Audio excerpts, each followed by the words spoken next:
За сайн байцгаана уу? Та бүхэндээ энэ удаа лойдын цэцэгний талаар болоо одоо цэцгийг хэрхэн жимс болохгүй цэцэгтэй холбоотой ямар эмгэг байдгийг юун дээр анхаарах уу гэдэг талаар ярьж өгье. За үр соёосноос хойш 30-аас 45 хоног дээр бол цэцэг үүсдэг байгаа. Цэцгийн хөгжил бол сортоос хамаарат одоо эрт буюу зарим нь хожуу үүсдэг. Хөвчлэн одоо сортууд бол цэцэг нь 30-аас 35 хоног дээр үүсдэг бол одоо том детерминант сортууд, өндөр ургадаг сортууд 40-45, 50 хоног дээрээ үүсэх тохиолдол бий. За цэцэг үүснээс хойш нэг 20 хоног цэцгийн хөгжил явагддаг. Одоо цэцгийн бундуу гэж ярьдаг байгаа. Тэгээд 20 хоног нийтдээ хөгжил нь явагдана. Тэрний дараан дээр бол цэцэг дэлбэлгээ.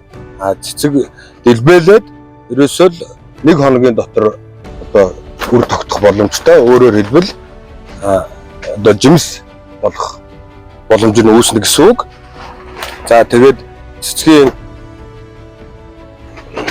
одоо дэлбээ нээгдэнгүүт нь ингэж тогшиж үр тогтоох хэрэгтэй. Ингэх юм бол одоо үр тогтолт бас 20 хоног үргэлжилдэг байгаа.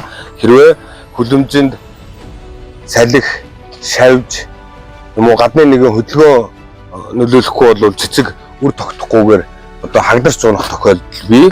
Үр тогтсон цэцгийн одоо ишин ингээд ногооноороо үлддэг бол үр тогтоогүй цэцэг ишин шарлаад, кистэн шарлаад ингээд хагдраад ундаг байгаа. За цэцгийн талаар ярихын тулд одоо ямар бодис цэцгийг хариуцж яадаг вэ? Макроэлемент хариуцдаг вэ гэхээр ургуулд үндсэндээ бол азот, фосфор, калий гэсэн 3 зайлшгүй шаардлагатай макроэлемент байдаг.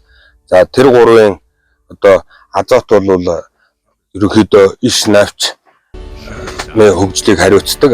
Фосфор бол одоо цэцэгний хөгжил, жимслэлтийг хариуцдаг байгаа. Калий бол харин ургамлыг стресстгүй байх тэгээд үндэсний хөгжилт, газрын доор хургалт болон цэцэгний хөгжлийг бас хариуцж яадаг. За тэгэхээр юуны өмнө бол одоо хөрш, калий, фосфороор бол баялаг байх хэрэгтэй. Тэгээд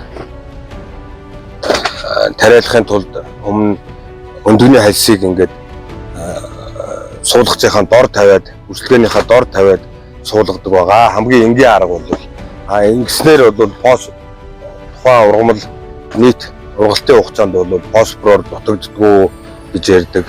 За фосфор дутагдсанаас, калий дутагдсанаас шалтгаалаад орой ялзрал гэж өвчин ургамалд үзэгддэг. Энэ нь хөвчлэн одоо гонцгой 100 бүтцтэй сортуудад болон том жимстэй сортуудад ажиглагддаг. За орой ялзрал гэхээр одоо бид нэр энэ ургамлын орой хэсэг нь ялзарч юм болов уу гэж бодох бах. Энэ бол одоо жимсний энэ орой хэсэгтэй ялзардаг. Энэ нь одоо юутай холбоотой вэ гэхээр фосфортэй калий дутагдсанаас нэгдүгээр шалтгаалж байгаа. Калий дутагдахаар бол одоо үндэсний хөгжил дутмаг учраас ургамалд ус очихгүй байх гэсэн үг. Фосфор дутах юм бол цэцгийн хөгжил нь өөрөө гүйцэд явагдахгүй байх гэсэн үг. За хамгийн гол шалтгаан бол одоо миний ажигласнаар мэдээж фосфорын дутагдал, калийн дутагдал нөлөөлнө. Үүнчлэн услага их чухал байдаг. За яагаад чухал байдаг вэ гэхээр ургалтын яг энэ жимс тогтож явах үед энэ өвчин хөвчлэн эмгэг гэж ярина. Одоо эн чинь бол халдварлдаггүй байгаа орой ялзрал. Тэгээд яадаг вэ гэхээр яг жимс тогтоод ингээд ишин хуваагдалж хүчтэй явагдаж явах үед энэ жимсний үзүүрийн эсүүд усны дутагдлаас болоод ишин хуваагдал гүйцэж явагддаггүй байгаа. Тийм учраас одоо яг жимсэлж явах үед нь ургамлыг бол хангалттай усалж явах хэрэгтэй. Дойлыг. За ингэснээр бол одоо орой ялзрал өвчнөөс сэргийлж чадах нь байна. За түүнчлэн одоо 7 сар гараад нэг зайлшгүй хийх ёстой нэг зүйл байгаа. Тэр нь юу вэ гэхээр боорын өвчл гэж байдаг. Энэ бол одоо бордоо гэж хэлэхэд бол хэцүү. Яагаад гэхээр одоо ургамлын физиологийн үйл ажиллагаанд оролцож идэг. Тэ? Бордоог ургамалтай холбож өгөх тал дээр бол ажилладаг учраас одоо ургамлын өсөлтийг дэмжигч бодис гэвэл илүү зохилтой. За, боорын хүчил маань яадаг вэ гэхээр ялангуяа хөрсний үржил шимэн фосфор, кали дутмаг үед одоо ургамалд илэрдэг эмгэгүүдийг хэвээ болгодог байгаа. За, хоёр янзаар ашиглаж болно. Мэдээж одоо ургамлын үндэсний хөгжлийг бол сайжруулдаг. Яагаад гэхээр хөрснөөс каль, фосфор ургамал шилжих процессыг түргэсэж өгдөг гэсэн үг. Тийм учраас дойлыг одоо тариалахынхаа өмнөхөн 10 хоногийн өмнө 0.2% боорын уусамлаар одоо хөрсийг усалж өгвөл ургамал нийт ургалтын хугацаанд хөрснөөс авах каль, фосфорын хэмжээ нь одоо доктортой байдаг. За, дараагийн яг одоо миний ярих байгаа гол зүйл бол цэцгэлтэй холбоотой боорын хүчлийг яаж хэрхэн ашигладаг вэ гэхээр 7 сарын 10-даар ингээд ургамал сайхан хомроод эхний 2-3 баг цэцэг нь гараад ерөнхийдөө бол тоос хүртэлт явагдаж эхэлдэг. За, энэ үед бас дээдлийн цэцгнүүдийн хөгжил явагдаж идэг. Боорын хүчлийг одоо хэрхэн ашиглах вэ гэхээр 5 г боорын хүчлийг 9 литр ус 1 литр сүүнд хийгээд дээр доороос нь одоо шүршгчээр зориултын шүршгчээр цацаж өгдөг. За, ингэснээр яах вэ гэхээр нэгдүгээрт одоо боор бол стрессээс ургамлыг хамгаалж идэг. Хит талах, хит хөрөгтэй, хит их услага, хит бага услага, цалих, шуурга, нарны дүлэгдэлт энэ төргээл хурц нар гэх мэт олон зүйлээс ургамлыг хамгаална.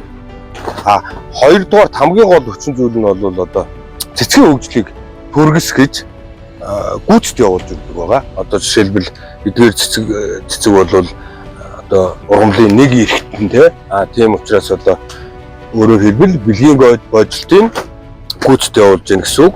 Тэгээд ургамлыг бол боорын хүчлээр улирал 2-оос 3 удаа цацаж өгдөг. Мэдээж 14 хоногийн давтамжтай цацаж өгнө. Ер нь бол 8 сарын дундаас цацаад хэрэггүй. Яагаад гэвэл одоо цэцэглэх хугацаа бол нэгэнт одоо дуусаад эхний 5 баг цэцгэлчихсэн бол дахиж цэцэглүүлэх шаардлагагүй. Гэхдээ стресс ихтэй байвал одоо ургамлаа стресс өвчлөөс хамгаалахын тулд, мөөгөнцрөөс хамгаалахын тулд ашиглаж болно. За, энэ сая мөөгөнцрөөс хамгаална гэдэг чинь одоо боорын хүчлийн 3 дахь гол хүчин зүйл нь бол ургамлыг мөөгөнцрийн өвчнөөс хамгаалж өгдөг ач тустай тийм бодис байх нэ.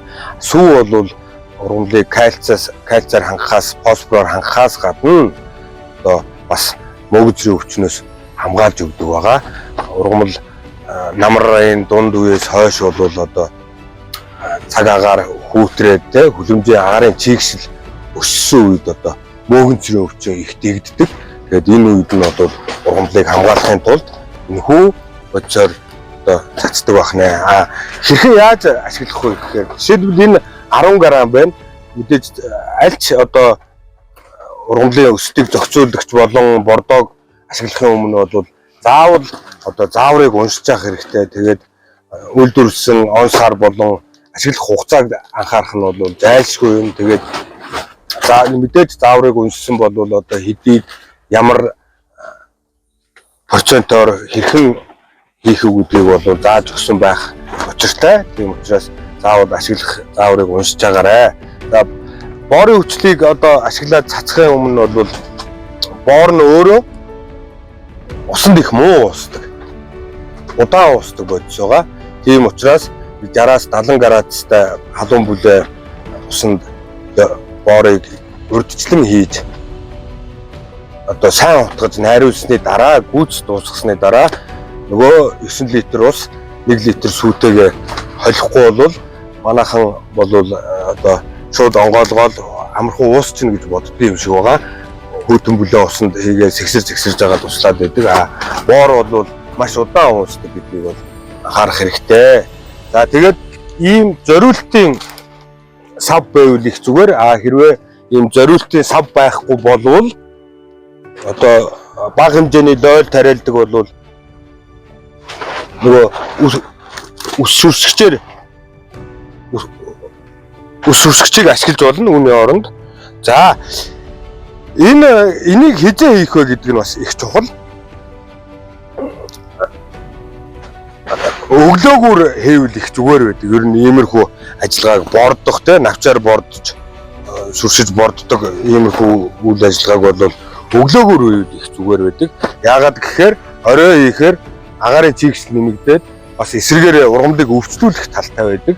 Одоо навчин дээр нь туссан юу бол энэний дагаад мөөгөнцөр үүсдэг. За тэг гэхээр хэдийгээр мөөгөнцрөөс хамгаалдаг гэсэн буруу хэрэглүүл одоо мөөгөнцөр үүсгэх нь байна. Өдөр ч юм уу те нар гарсан үед хийх юм бол навчин дээр үүссэн усан туслууд нь одоо линзийн үүрэг гүйцэтгэж навчийг цоолох те түлэх тийм асуудал үүсгдэг байгаа. Тийм учраас хамгийн сайн одоо өглөө маш эрт 5-6 цаг гэж босоод ингээд дээр доороос нь сайхан ургамлыг ингээд цацаад явчихна ерөөс. Их амархан байгаа. Ингэснээр ургамлын цэцгэлд түргэсэн цэцгийн хөгжил одоо 20 хоног явагдах байсан бол 14 хоногт бүрэн гүйцэд явагдах жишээ нь. Дээр нь цэцгэлтийн тоо хэмжээ нь нэмэгддэг байгаа. Тэгээд нэгэн зэрэг их олон цэцэг суудаг тийм онцлогтой. За ингээд боорын өвчлийг одоо зайлшгүй ашиглаж сурах хэрэгтэй гэдэг нь бол ийм тодорхой байна. Тэгэхээр боорын өвчлийг бол өөр одоо олон төрлийн хүнсний ногоонд ашиглаж болдог бүх төрлийн. Яагаад гэвэл ургамлыг стрессээс хамгаалах, үндэсний хөгжил цэцгэлтийг одоо дэмждэг гэж байгаа тийм. Манжин, байцаа, лууван, жимсний мод буут ерөөсө бүх төрлийн хүнсний ногоонд одоо боорын өвчлийг ашиглаж болно. Гэхдээ дооз нь бол өөр байдаг одоо процент нь. Тэгэхээр тэр болгоныг нь бол араас нь уншиж танилцах хэрэгтэй байна. За ингээд одоо сайхан цэцгэлтийн дараагийн нэг процесс нь бол үр тогтоох гэж нэг асуудал байгаа. Үр тогтоож чадахгүй бол цэцэг хагдарч унана. Удаан тогтоох юм бол та ургацаа хойшлуулна гэсэн үг, ургацаа авах хугацаагаа. Тэгэхээр хоёр янзаар бол одоо үр тогтоож болно. Хиймлэр гэсэн үг. Нэг нь бол ингээд сайхан ингээд тогсоод өгдөг байгаа. Энэ нь хэдийд вэ гэхээр за нэг 9-10 цагийн үед хөлөмж 30 м-ээс дээш халаагүй үед бол энэ одоо тоос хүртэх хиймэл аргыг ашиглахад их тохиромжтой байдаг.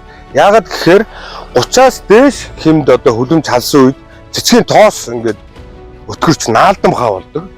Тэгээд тэр үедээ бол одоо тохироосаа удаан салдаг учраас 30-аас доош хэмд бол энэ ажиллагааг явуулахад их зүгээрээ. За бас нэг их зүгээр арга байгаа. Энэ нь юу вэ гэхээр одоо юм цахилгаан сойж байдаг штэ тий вибратортай. Энэ их зүгээр. Одоо ингээд цэцгэнд нь үргээд явуулдаг. Эднэр бол одоо ингээд маргаашнаас үр тогтоол 24 цагийн дараа бол навч нь хагдарч эхэлдэг байгаа.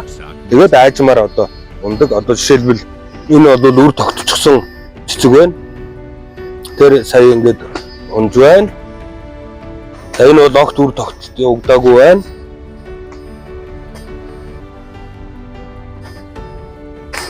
За.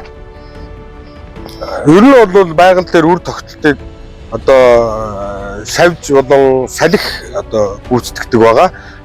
Тийм учраас үр тогтолтыг сайжруулахын тулд одоо зүгийг хөлөмжөндөө өрн дуудах хэрэгтэй. Хэрхэн өрн дуудах вэ гэхээр балт одоо цэцгнүүдийг тарьж болно. Одоо бидний сайн мэдэх хэмхэн цэцэг байна. Өөр олон төрлийн балт цэцгүүдийг одоо хөлөмжөндөө тарьж байнгын зүгийтэй байлгавал жимс илүү том, илүү сайхан амттай тэгээд хурдан боловсрдог байгаа. За дараагийн нэг чухал зүйл нь ер нь зойл бол их үлсгэлэн ургамал гэж үздэг. Хайцсангуу баг бордоо шаарддаг тий. зохимжтой хэлбэрээр шаарддаг гэж хэлээд билүү тохиромжтой байна. Яагаад тэгэхээр одоо манайхан бордож гэнэ гээд хөрсөө сайхан 5-10 сая зузаан бууцаар ингээл тийм бууцсан хэдэн жил өндсөн мэдэгдэхгүй те. Тийм үед бол одоо асуудал үүсч эхэлнэ. Хэрвээ азот амгаалсан бордоогоор бордоод азотын илүүдэл үүсэх юм бол цэцгийн буруу хөгжил явагддаг байгаа. Жишээлбэл одоо яг энд бол би та бүхэнд харуулъя. Энд цэцгийн буруу хөгжил явагдсан нэг тохиолдол байна. За доотлын юу нь бол их ажгүй явагдаж. За буруу хөгжил гэдэг маань юу вэ гэхээр цэцгийн гистний үзүүр дээр ингээд навч үүсчихдэг байгаа.